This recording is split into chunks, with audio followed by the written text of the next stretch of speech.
नमस्कार, knocking-news.com में आपका स्वागत है। मैं हूं गिरिजेश वशिष्ठ। भैया बड़ी बुरी खबर आई है और ये बुरी खबर जो है इस भारत के आर्थिक भविष्य को लेकर है और 4 ट्रिलियन इकोनॉमी बनने का जो सपना है, तीसरी सबसे बड़ी अर्थव्यवस्था बनने का सपना है, वो सपना दूर से दूर दूर होता जा रहा है, पास नहीं आ रहा है। विश्व गुरु का डंका बज रहा है वगैरह वगैरह बातों के बीच में जब मैं ये खबर सुनाता हूँ तो कई लोगों के पेट से अभी कुछ चीज़ें जुबान तक यात्रा करना शुरू कर चुकी होंगी, दिमाग से भी जुबान तक आ रही होंगी। वो ये है कि ज़रूर कोई जॉर्ज सोरोस का खेल आप बताने वाले हो, क्योंकि हर चीज़ के पीछे आजकल जॉर्ज सोरोस दिखाई देता है। लेकिन ये जो भविष्यवाणी है, ये दुनिया की सबसे क्रेडिबल, सबसे ज़्यादा जो टॉप की साख वाली संस्थाएं हैं जिनकी भविष्यवाणियों ने दुनिया में तहलके मचाए हैं, उनमें से एक से आई है। संस्था का नाम है यूबीएस और ये विश्व के सबसे प्रतिष्ठित आर्थिक संस्थानों में से एक है। इसका इंटरनेशनल अनुभव, ऐसा नहीं है कि भारत के लिए सलाह दे रही है, और इसकी सलाह डेटा और रिसर्च के आधार पर होती है। ये सलाह ऐसे हवा हवा में नहीं देती है और इसके पास में हर चीज़ का एक डेटा होता है जो आपको पेश करती है। और उसने ये कहा है कि भारत में क्रेडिट ग्रोथ, फॉरेन इन्वेस्टमेंट और एक्सपोर्ट जैसी ऐसी कमजोरियां हैं जिसको इसने पहचान लिया है। अब आप इसको मैं आगे जाके अपनी, जैसे अपन सरल भाषा में बात करते हैं बैठक में बैठ के, आज मैं आपको एक सीक्रेट बताऊं। मैं आपसे जब बात करता हूं तो उसको सरल भाषा कैसे करता हूं, ये दूसरे यूट्यूबर्स जो लोग मुझसे पूछते हैं उनके लिए भी है। दरअसल जब मैं बात कर रहा होता हूं तो मेरे दिमाग में मेरा एक हज्जाम है, वो रहता है और मुझे लगता है कि मैं उसको समझा रहा हूं। अगर उसको समझ में आ गया तो सबको समझ में आ जाएगा। और अभी तक मेरा ये प्रयोग बड़ा सफल रहा है। कभी कभी मैं एक छोटे बच्चे की कल्पना करता हूं तो इससे ये लगता है कि भारत में 360 डिग्री लोगों को समझ में आ जाएगा। जो अर्थव्यवस्था समझते हैं उनको भी अच्छा लगता है कि भाई मैं सरल तरीके से समझा रहा हूँ। खैर, उसने ये कहा है कि जो इंटरनेशनल इन्वेस्टमेंट है उस पर असर है, भविष्य की चुनौतियों का आकलन किया है और पिछले अनुभवों के आधार पर उसने ये भविष्यवाणी की है। ये सारी बातों को मैं सरल भाषा में समझाऊंगा। अब आप कहेंगे ये यूबीएस होगा कोई सोरोस कांड, इसके पीछे भी कोई ना कोई होगा। लेकिन ये जो संस्था है स्विट्जरलैंड की,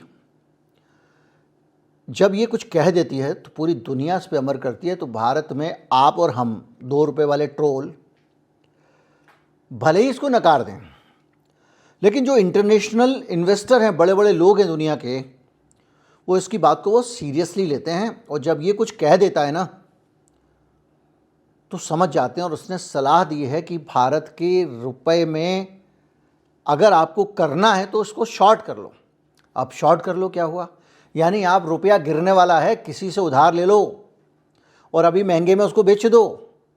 बाद में जब ये सस्ता हो जाएगा तो बाजार से उठा के दे देना। यानी आज रुपए की कीमत जैसे 85, $1 में 85 रुपये आ रहे हैं, अभी किसी से उधार ले लो 85 के रेट में, और वो उसको जो है 6 महीने बाद, 4 महीने बाद, 2 महीने बाद जब ये 85 की जगह 100 आने लग जाएंगे $1 में, तो ख़रीद के वापस कर देना। ये इसने सलाह दी है। खैर, लेकिन यूबीएस की प्रतिष्ठा सिर्फ इसलिए नहीं है कि ये रिसर्च पे करती है, इसकी प्रतिष्ठा इसलिए भी है कि इसने विश्व की सबसे ज़्यादा खतरनाक भविष्यवाणियाँ सही की हैं। जैसे कि 2007 में इसने एक चेतावनी दी थी अमेरिका को और उसने कहा था कि सब प्राइम मॉर्गेज जो है वो अमेरिका का खतरनाक है। ये क्या है भाई, आप हाउस लोन लेने गए, अब जैसे हमारे सिविल होती है वैसे, तो उन्होंने देखा कि जिन लोगों की हैसियत ही नहीं है लोन का कर्जा चुकाने की, जो ईएमआई दे ही नहीं सकते, उसको बैंक लोन दिए जा रहे हैं। तो इसने सबसे पहले बताया, उसने कहा इससे सब प्राइम बहुत बड़ा संकट आ सकता है क्योंकि ये लोग चुका नहीं पाएंगे और बैंकों के पैसे डूब जाएंगे। तो साहब 2008 में सब प्राइम संकट आया अमेरिका में, आप जानते हैं, और उसके बाद पूरी दुनिया में मंदी आई। अनगिनत वित्तीय संस्थान, बैंक वहाँ के दिवालिया हो गए और शेयर बाज़ार में भारी गिरावट आई। और इसने जो है अपने ग्राहकों को कहा था, भैया जो इसकी सब्सक्रिप्शन लेते हैं, कि भैया इन बैंकों में इन्वेस्ट मत करना। तो इसके जो सलाह जिनको देते थे वो बच गए। एक यूरोजोन क्राइसिस आया था जबकि यूरोप में, ग्रीस और दूसरे यूरोपियन कंट्रीज़ में कर्जा बढ़ता जा रहा था, तो उसको लेकर इसने चेतावनी दी थी और ये कहा था कि लोन के कारण ये देश अस्थिर बने हुए हैं वगैरह वगैरह। 11-12 में ग्रीस, स्पेन, पुर्तगाल और इटली में गंभीर कर्ज का संकट आया था और IMF वगैरह को इसको किसी तरह बेल आउट पैकेज देके बचाना पड़ा। तो ये दो भविष्यवाणियां हैं जिनके आधार पे UBS के बारे में आप जान गए हैं कि ये जब कुछ बोलेगा तो सही बोलेगा। अब आते हैं कि क्या हो क्या रहा है। UBS ने जो आंकड़े दिए हैं, जो डेटा दिया है, उसके हिसाब से 23-24 में भारत में जो लोन लेते हैं लोग बैंकों से नॉन फूड आइटम पे, अब जो खाद्य ऋण है वो तो अलग बात हो गई, उनमें गिरावट देखी गई है। यानी लोग अब लोन नहीं ले रहे हैं। अगर लोन की ग्रोथ, बैंकों से लोन लेने की रफ्तार धीमी होती है, मैंने पिछले दिनों आपको बताया था कि बैंकों के पास पहले ही कैश कम है क्योंकि मोटी मोटी पार्टियां लोन ले चुकी हैं। जो उसके पास जो वो जमा करते हैं उसका 80% लोन दे चुका है वो, लेकिन उसके बावजूद अब लोन की ग्रोथ धीमी हो रही है। तो लोन बैंकों से कोई ले नहीं रहा है और इसका मतलब यह है, भाई लोन क्यों लेगा आदमी? बिजनेसमैन लोन इसलिए लेता है, उसको बिजनेस की ज़रूरत होती है, बिजनेस चलाने के लिए ज़रूरत होती है। फैक्ट्री वाला लोन इसलिए लेता है, उसको फैक्ट्री चलाने की ज़रूरत होती है। अब अगर आपको फैक्ट्री में कोई नया ऑर्डर नहीं मिला है, फैक्ट्री में नई सप्लाई कहीं जाने के चांसेस नहीं हैं, तो आप लोन लोगे क्या? नहीं लोगे। अब अगर इस देश में कोई लोन नहीं ले रहा है, इसका मतलब क्या हुआ? इसका मतलब ये हुआ कि देश में उत्पादन की स्थिति बेहतर नहीं हो रही है, तो सुस्ती है बाजार में, ग्रोथ रेट धीमी है, इसीलिए लोन नहीं ले रहे हैं। ये इसने UBS ने पता लगाया और इसने ये भी बताया कि भारत में इन्वेस्टमेंट भी नहीं आ रहा है, विदेशी लोग पैसा नहीं लगा रहे हैं। अप्रैल 2000 से अब तक $1 ट्रिलियन की जो कलेक्टिव FDI है वो हमको मिली है। इसका कहना है कि विदेशी निवेश भी कम हो रहा है और 2023-24 में जो विदेशी लोग निवेश लगा रहे थे, विदेशी निवेश मतलब FDI क्या होता है? भैया हमारी कंपनियों में लोग पैसा लगा रहे हैं, शेयर खरीदें कि भाई हम, जैसे अभी अडानी जी को तो बेचना पड़ा अपना, मतलब वो पैसा जैसे हमारे अडानी जी ने बेच दिया, तो जिसको बेचा विल्मर कंपनी को, उसने अडानी जी को शेयर खरीदने के लिए पैसा दिया ना। ऐसे जो विदेशी लोग भारत की कंपनियों में भारत की कंपनियों की हिस्सेदारी खरीदते हैं, शेयर मार्केट से नहीं, सीधे कि भैया आज 25% का पार्टनर हो गया मैं, या कोई बिजनेस मैंने खरीद लिया, तो भारत में जो पैसा लगा के भारत के उद्योगों में हिस्सेदारी या पूरा उद्योग खरीदने वाले लोग थे, उनकी संख्या में गिरावट आ गई है और 2023-24 में ये सिर्फ 0.03% रहा। 20 सालों में इससे ज़्यादा बुरा हाल भारत का नहीं था, ये उनका कहना है। यानी अब आपके यहाँ पे कोई पैसे लगाने के लिए विदेशी आ नहीं रहा है। जो FPI हैं, फॉरेन पोर्टफोलियो इन्वेस्टर, यानी जो लोग विदेशी लोग आते हैं और भारत में पैसा लगाते हैं, शेयर खरीदते हैं, वो भी लगातार भारत में रुचि कम हो रही है। मैंने वीडियो बना के आपको बताया था कि कैसे शेयर मार्केट से विदेशी निवेशक लगातार FII और FPI पैसा लगातार निकाल के ले जा रहे हैं, ये भी मैंने आपको बताया था। अब आई निर्यात की प्रतिस्पर्धा।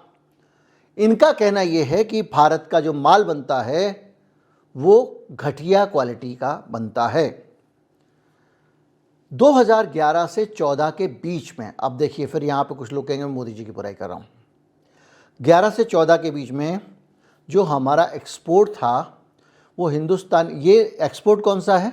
गुड्स एंड सर्विसेज का एक्सपोर्ट, यानी सिर्फ सामान ही नहीं, जो हम सेवाएं देते हैं, हम जो अपनी कॉल सेंटर वगैरह, सॉफ्टवेयर वगैरह बनाते हैं, सब चीज़ें मिला के ये हमारा टोटल हिंदुस्तान की जो GDP, यानी पूरा हिंदुस्तान मिला के जितना उत्पादन करता है उसका 1/4 हम एक्सपोर्ट कर रहे थे 2011 से 14 के बीच में।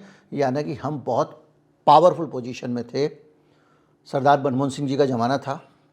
और 23 और 24 में ये घटकर 22% से कम रह गया, यानी 3% की गिरावट आई है। अब आप कहेंगे 3% ही तो गिरा, 3% गिरा नहीं है ये, इसको बढ़ना चाहिए था, एक्सपोर्ट बढ़ना चाहिए था, एक्सपोर्ट गिर गया। और ये 3% गिरा नहीं है, ये टोटल एक्सपोर्ट जो है वो 12% गिर गया, आप ऐसे समझिए।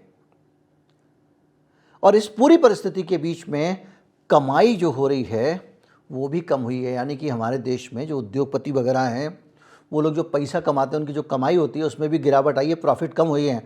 आर्थिक समीक्षा 2023-24 के अनुसार कॉरपोरेट सेक्टर में जो पूंजी बननी चाहिए, पूंजी कैसे बनती है? मुनाफे से बनती है। पूंजी के निर्माण की रफ्तार कम हुई है। यानी पहले 10 रुपये का माल समझ लो कि वो 12,000 में 12 रुपये में बेचते थे, 2 रुपये कमाते थे। अब 10 रुपये का माल 11 में ही बेच पा रहे हैं। तो कॉरपोरेट के पास जो पैसा आना चाहिए मुनाफे से, वो नहीं आ रहा है। और इसका मतलब ये है कि ये कंपनी जब अपना पैसा पैदा नहीं कर पा रही हैं, तो भविष्य में जब ये कंपनियां इन्वेस्ट करने के लिए जाएंगी तो एक नकारात्मक माइंडसेट होगा कि भैया मुनाफा ज़्यादा नहीं होता है, तो ये पैसा लगाएंगे कहाँ से? ये सारी चीज़ें यूबीएस बता रही हैं, जिससे लगता है कि भारत की अर्थव्यवस्था में स्ट्रक्चरल कुछ खतरनाक अंदर ही अंदर पक रहा है। हिस्ट्री वाले बाबू आरबीआई छोड़ के जा चुके हैं। निर्मला सीतामैया ने अभी हाल में आपने देखा कैसे बहुत सारे, आप सब जो हमारा नियमित चैनल देखते हैं उनको पता है, कैसे बहुत सारे अफसरों को, काबिल अफसरों को, जो आईएमएफ में काम कर चुके हैं, जो मनमोहन सिंह के साथ काम कर चुके थे, उन सबको बजट बनाने से ठीक पहले हटा दिया है। 4 अफसरों को इधर से उधर किया गया है और फाइनेंस मिनिस्ट्री में ऐसे आदमी को रख दिया गया है जो लॉ का एक्सपर्ट था। तो ये सारी चीज़ें बता रही हैं कि एक तो ये भारत की जो अर्थव्यवस्था है उसका जो स्ट्रक्चरल गड़बड़ी कुछ हुई है। 2014 से 24 के बीच में ही यूबीएस दिखा रही है, मैं नहीं बोल रहा हूँ। और जहाँ तक यूबीएस का सवाल है, मैं बता चुका हूँ कितनी बड़ी संस्था है, और यूबीएस किसी पार्टी की मेंबर भी नहीं है। अगर आप किसी को कहते तो ना, तू तो चमचू है, तू तो कांग्रेसी है, तू तो आपिया है, तू तो भाजपाई है, वो भी कहने का कोई स्कोप नहीं है। और ये सब का निचोड़ एक लाइन में बताऊँ क्या है? इस एक लाइन में यूबीएस ने ये कहा है कि भारत में मंदी के हालात हैं, भारत में मंदी आ रही है, हम मंदी की तरफ बढ़ रहे हैं। और इसका दूसरा मतलब होता है कि भारत में रोज़गार अभी और कम होंगे, भारत में महंगाई अभी और बढ़ेगी। कैसे बढ़ेगी? आप कहोगे मार्केट में पैसा नहीं है, जब लोग परचेज़ नहीं कर रहे हैं तो महंगा कैसे हो जाएगा? 2 तरीके होते हैं महंगाई के, एक तो डिमांड सप्लाई का फैक्टर तो है ही, दूसरा कॉस्ट ऑफ प्रोडक्शन बढ़ जाती है। कैसे बढ़ जाती है? मेरी फैक्ट्री लगाई है मैंने, उसकी मैं किस्त देता हूँ हर महीने की 10 लाख रुपए दे रहा हूँ। पहले मैं 10 लाख रुपए की किस्त में 10 लाख बोतल बनाता था, तो प्रति बोतल 1 रुपया मेरी लागत आती थी। मोटा मोटा बता रहा हूँ, उसमें स्टाफ जो कुछ शामिल करना कर लीजिए, सरल बना रहा हूँ, बैलेंस शीट नहीं बना रहा हूँ। तो 1 रुपया बोतल लागत आती थी। अब अगर मुझे आधी बोतल बिकेंगी तो बोतल 1 रुपये की थोड़ी पड़ेगी, फिर 1 रुपये 20 पैसे की पड़ेगी, 1 रुपये 30 पैसे की पड़ेगी। तो जब 1 रुपये 30 पैसे की पड़ेगी तो 1 रुपये में तो मैं दे नहीं दूंगा। भाई माना मैं अपने खर्चे कम करने के लिए अब बिल्डिंग की ईएमआई तो दूंगा ही दूंगा ना, ऐसा तो नहीं कि आधी बिल्डिंग बैंक को बोलूँ तू जब्त कर ले। मैं जो रॉ मटेरियल ला रहा हूँ, जो मशीन मैंने लगाई है, उसकी भी तो ईएमआई दूंगा ही दूंगा। आदमी 4 निकाल दूंगा नौकरी से, लेकिन उतने भी कितने नौकरी से निकाल दूंगा उसकी भी एक सीमा है। तो बेरोजगारी इससे बढ़ेगी, क्योंकि सप्लाई देख रहे हो ना, आपकी मुनाफे नहीं हो रहे हैं, बिक्री नहीं हो रही है, एक्सपोर्ट नहीं हो रहा है। तो जब ये होगा तो ऐसी स्थिति में क्या होगा? चीज़ों के दाम बढ़ेंगे। दाम बढ़ने से क्या होता है? डिमांड कम हो जाती है। आप बाज़ार में गए खरीदने के लिए कि भैया मुझे जो है ना वो एक बाल्टी दे देना, उसने कहा भाई 100 रुपये की है। आप मनीमन कहोगे यार पिछली बार तो हम 60 की लाए थे, महंगी है, चलो छोड़ो अगली बार देखेंगे, ये आदमी ठग रहा है। या फिर इतनी महंगी बाल्टी भैया अभी नहीं ले सकते, पैसे आएंगे तो देखा जाएगा, छोड़ के आ जाओगे। तो ये सारी चीज़ें एक सरल तरीके से अगर आपने समझा तो मंदी का संकेतक हैं। और अगर आप जानना चाहते हैं कि भारत की सही स्थिति क्या है, तो आपको ये वहाँ नहीं मिलेगी गोदी चैनल्स पे, क्योंकि वो तो ये समझाने में लगे हुए। आज पता है क्या चल रहा है? ट्रंप ने मोदी जी को बुलाया नहीं, लेकिन अब क्या कहें, बोले मोदी जी जो है ना उनको ट्रंप अलग से बुलाएगा और अलग से एक हाई लेवल का बहुत बढ़िया आयोजन करेगा, पर्सनल वेलकम करने वाला है ट्रंप। अमेरिका में खड़े होके मेरी सबसे पसंदीदा एंकर ये बात बोल रही है। उससे बुलवाया जा रहा है। आप गाली देते हो कि किसी को, ये अंजना, ओम कश्यप, ये फला ढिमका जितने भी हैं, ये बेचारे नौकरी कर रहे हैं और नौकरी करना इनकी विवशता है। जिस चीज़ से घर चल रहा हो, कौन आदमी, कितने सरफिरे होंगे जो नौकरी छोड़ के घर बैठ जाएंगे तो चार उनकी जगह लेने आ जाएंगे।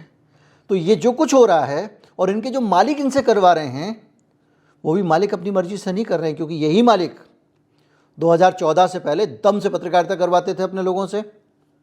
उनके ऊपर भी कोई दबाव है और सारी चीज़ें आप जानते हैं। बहरहाल, लेकिन ऐसे हालात में कुछ हकीकतें चुटकी भर, मुट्ठी भर, ज़र्रा भर अगर हमको कहीं से मिलती हैं, हम आपको लेके आते हैं। उनमें से एक हकीकत आज का वीडियो है। ज़्यादा से ज़्यादा लोगों तक पहुँचाएं, चैनल को सब्सक्राइब कर लें। कभी कभी QR कोड भी स्कैन कर दिया कीजिए। कभी कभी कुछ लोग चैनल को सब्सक्राइब भी कर सकते हैं। नमस्कार, जय हिंद।